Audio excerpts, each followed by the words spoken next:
Hello, my friends. Well, right now I'm on a beach side and I meet Mr. Diego. Oh, that's right. Where you from, brother? I'm from here, Portugal. Oh, wow. The Portugal is very nice place. I am from Pakistan, and when I came here, I like your country so much. So that's why I got a plan to live here. Okay. That's right. And you are so beautiful. What's your name? Carolina. Catalina. So what do you do? I'm studying. Studying, yeah? Yes. Oh, that's right. I'm studying marketing in university. That's really very nice. So what do you think about? Are you from here? Yeah. No, I live here, but I'm from Moldavia. Oh, beautiful. So what do you think? Because you are not from here, I just want to know about the views, your views about the Portugal. So what do you say about the Portugal? Portugal is a friendly country. Right. They are really friendly people, and I don't really know. They're nice. That's right. So he's your classmate? No, he's my I boyfriend. remember. Oh, that's right. Oh, that's great. So you guys are enjoying here, yeah? Yes, Yes. we enjoy it a lot. That's great. It's a really beautiful country. Yeah, it is. Yeah. Because you got the boyfriend from here, so that's why you are saying the country is very beautiful, yeah? Isn't it? So which thing do you like him most? In Portugal, Yeah. which I'm talking about your boyfriend. I'm talking about. my boyfriend. Yeah. Well, he's half Portuguese, and half Brazilian. Okay. So I like the Brazilian part. Okay. So I just want to know that you like your boyfriend so much, yeah? Yes. So in which thing in your boyfriend you like most? He's really nice. Okay. Handsome. Handsome as well, yeah. Okay. And kind. He's really kind.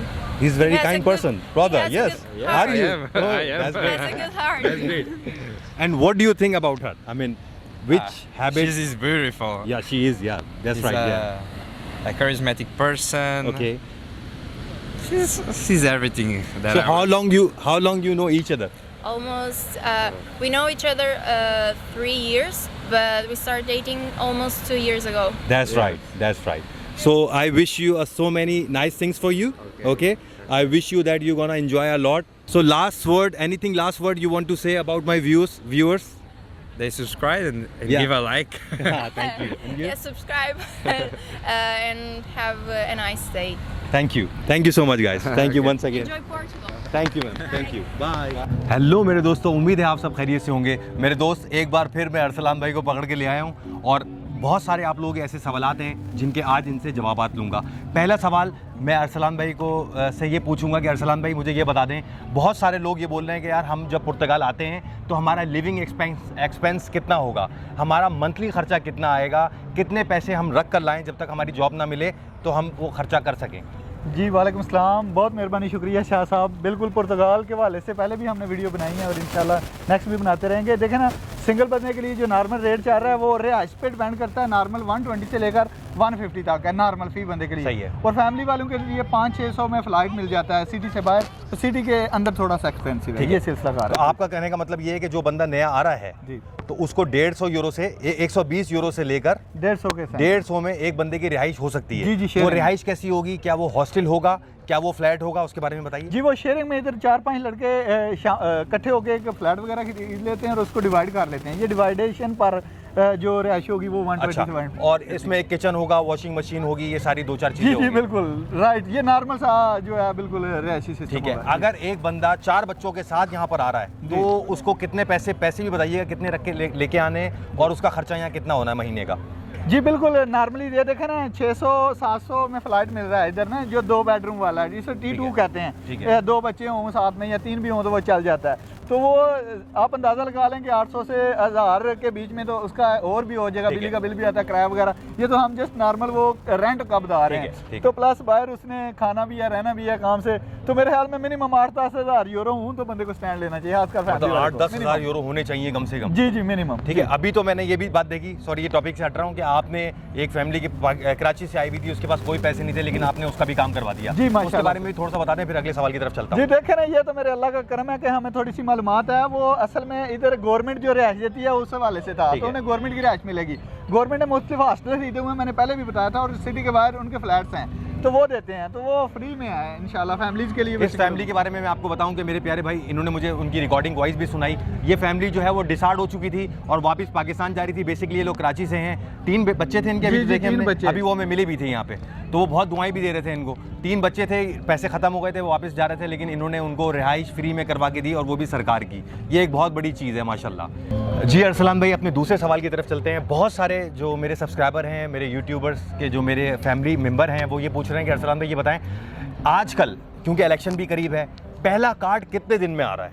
जी देखें ना, ये normal immigration का process 12 से 18 माह लग रहे हैं। ये depend on your luck. Okay, 12 महीने में 14 भी, 16 भी, 18 भी लग रहे हैं। मुझे तो तकरीबन 14 मंथ में मिल गया था ना, माशाल्लाह। मेरा लक अच्छा था, वैसे भी मुझे इन्फॉर्मेशन भी थी तो काफ़ी। तो इस तरह लक पे डिपेंड करता है, अगर काम तेज चल रहा हो तो 12 मंथ, नहीं तो 14-16, मैक्सिमम 18 मंथ में काम 18 मंथ में मिल जाता है। जी जी तो बिल्कुल। इसमें कोई लोग पूछ रहे हैं, शुबा तो नहीं है कि मिलेगा कि नहीं मिलेगा? जी नहीं, ये बिल्कुल आप 100% क्लियर इमिग्रेशन खुली हुई है। हर बंदे को लाइन में, जैसे लाहौर दाता दरबार पाकिस्तान आर्मी की परफेक्ट लाइन है, जो इनमें लग गया वो किनारे लगा है। पाकिस्तान आर्मी में आप चले जाएंगे तो आपको पेंशन मस्त मिलती है। लाहौर दाता दरबार एक दफ़ा पहुंच जाएं तो आपको लंगर अल्लाह के हुक्म से मस्त मिल जाएगा। अच्छा, मेरे कुछ दोस्त यहाँ पे व्यूअर्स ऐसे भी हैं जिन्होंने कोई 6-6 महीने में कार्ड लिए हैं, 2019 में, 2020 में, वो क्या था? जी जी, ये असल में पहले आइए पहले पाइए, बाद दफा ना मेलू में पता है कोई ऑफर लगी होती है, लोग फायदा उठा लेते हैं।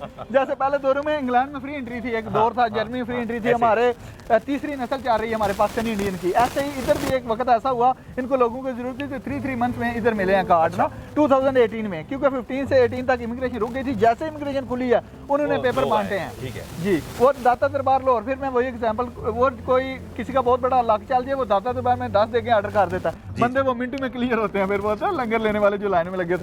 सेम इस तरह इमिग्रेशन बांटी है पुर्तगाल में, इधर गवर्नमेंट ऑफ पुर्तगाल है। जबरदस्त है। अच्छा, मैं मोबाइल में मैंने अपने सब्सक्राइबर के वो मैसेज लिख लिए थे जो वो मुझे आपसे पूछ रहे थे। जी जी, मैं अब चलता हूँ अपने तीसरे सवाल की तरफ। जी जी बिल्कुल। ये पूछना ये है कि फिंगर्स के बाद जो है, जब आपकी फिंगर्स हो जाती है यहाँ पे, जी जी, तो फिर कार्ड कितने अरसे में आ रहा है? जी देखे ना, मिनिमम 6। अच्छा, ये भी पूछ रहे हैं कि वो घर पे पहुंच जाता है कार्ड? जी जी परफेक्ट, बहुत अच्छा सवाल किया। देखे ना, हम आवाम की फलाह के लिए आए हुए हैं, इधर समुद्र पे खड़े हुए हैं, बहुत अच्छा वेदर है। हाँ। अल्लाह के हुक्म से मेरे अल्लाह ने कमाल हमें इस तरह का वेदर, कमाल बहुत बड़ी और कमाल का वेदर। ये बहुत रोमांटिक वेदर है ना हमारा, वैसे खुशगवार हो गया।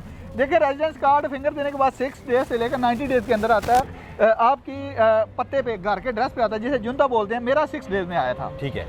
मैं 5 डेज के बाद डोर पे खड़ा था, तो मैं 6 डे था, तो वो आ रहा था कोरियर। मैंने उससे पूछा मेरा कार्ड तो नहीं आया? कहता नहीं नहीं तुम्हारा नहीं है। मैंने कहा देखा तो सही, मेरा नाम अरसलान अली है। उसने कुदरती डाक डिलीवर करनी थी, तो उसने अरसलान अली मेरे हाथ में पकड़ा दिया। माशाल्लाह, बहुत खुशी का दिन होगा जी वो। बहुत, मैं तो वो छलांगे मार रहा था, मुझे बिलीव ही नहीं हो रहा था। ठीक है। अच्छा, बहुत से लोग मेरे प्यारे भाई ये भी पूछ रहे हैं कि फर्स्ट कार्ड जब ये खत्म हो जाता है जी, तो सेकंड कार्ड के रिन्यूअल में कितना टाइम लगता है और कोई परेशानी हो रही है? जी नहीं, बिल्कुल परेशानी के बगैर हो रहा है। ये ऐसे ही समझेंगे, मतलब अल्लाह ताला के हुक्म से अल्लाह ने ये खास हम पे करम और खास ये कंट्री हमको दिया है, अनायत किया है। बेशक। इसमें कोई परेशानी नहीं हो रही। बंदे डायरेक्ट, आप रेजिडेंस की बात बोल रहे हैं, बंदे पासपोर्ट लेके निकल रहे हैं। ठीक है, मतलब पहला कार्ड जो है वो अगर खत्म हो जाए जी जी, तो दूसरा कार्ड बनने में कितना टाइम लगता है? जी मैं समझ रहा हूँ। वो ऑनलाइन अप्लाई करना है, आपका खत्म होने से 3 मंथ पहले आप अप्लाई कर सकते हैं। ठीक है। वो जैसे ही उसकी वैलिडिटी खत्म होगी, अगला कार्ड 10 से 30 दिन के अंदर आ रहा है। मेरे बहुत सारे दोस्तों का है। जी, इसमें कोई फीस है, कोई चार्जेस है? जी, ये ऑनलाइन फीस है, तकरीबन कभी 150 कर देते हैं, कभी 200 के दरमियान में फीस होती है। ऑनलाइन फीस वो मेंशन करते हैं। ठीक है।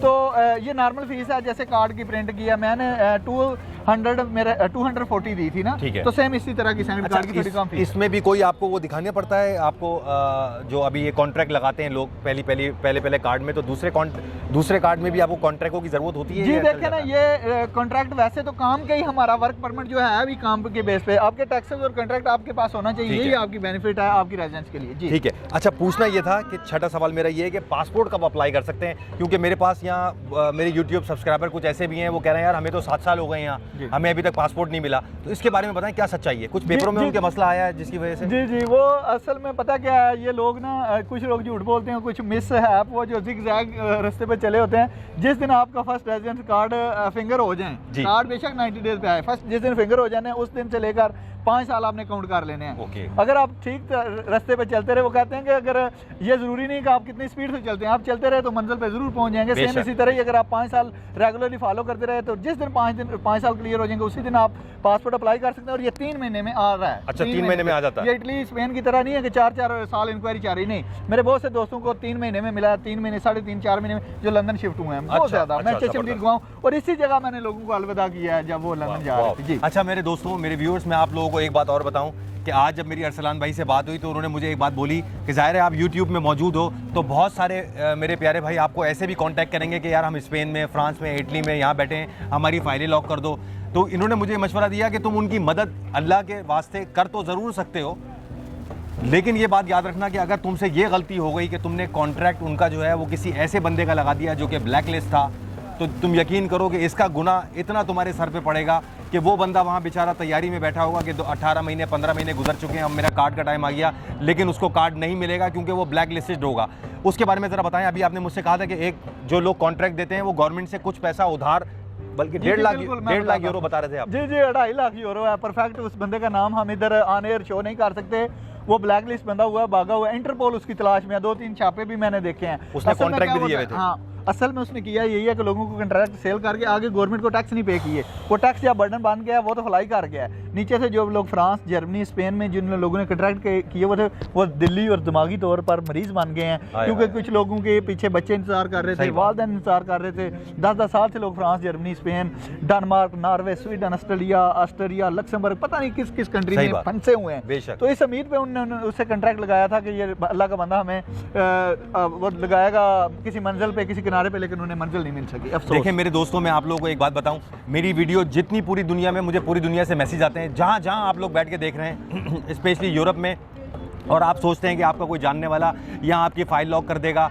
मामला हल कर देगा, वो मदद आपकी ज़रूर कर देगा। लेकिन मैं आपको एक बात बता दूं, इतना ज़्यादा सिक्योर रहें कि खुदा न खास्ता जो आपकी मदद कर रहा है, भले अल्लाह के लिए कर रहा है, उसने अगर कोई गलत कॉन्ट्रैक्ट पकड़ के आपका लगा दिया और टैक्स डाल दिए तो इसमें आपके सारे पैसे ज़ाया हो जाएंगे। क्योंकि इन्होंने मुझे बताया कि कॉन्ट्रैक्ट अगर ब्लैक लिस्ट से आपने ले लिया और किसी ख़राब कंपनी से ले लिया जिसने गवर्नमेंट से ऑलरेडी कर्जे लिए हुए तो आपकी सारी एप्लीकेशन तेल हो जाएगी, आप फिर बर्बादी के कटहरे पे आगे खड़े हो जाएंगे, आपके सारे टैक्स भी ख़राब हो जाएंगे। ऐसा ही है अरसलान भाई? जी बिल्कुल, 100% ऐसा ही है। हमारे पास कितनी मिसालें, एग्जाम्पलें मैंने बताई। मेरा एक दोस्त फ्रांस में था, उसके यहाँ के पेपर थे और किसी वजह से उसका मालिक जेन्युइन नहीं था, उसने आगे इधर उसके पास काम भी किया, लेकिन जब वो साहब में रेजिडेंसी रिन्यू कराने के लिए गया, उन्होंने कहा ये तो कंट्रैक्ट बंदा ब्लैक लिस्ट है, इसके टैक्स रुके हुए हैं, तो उसका 4 साल के लिए कार्ड रुक गया। फिर वो अदालतों के चक्कर लगा के उसके बच्चे जो 18 से नीचे थे वो 18 से ऊपर चले गए और वो मतलब वो अपने बच्चों को इधर नहीं बुला सका। उसकी एक ही गलती है कि वो मालिक ब्लैक लिस्ट था।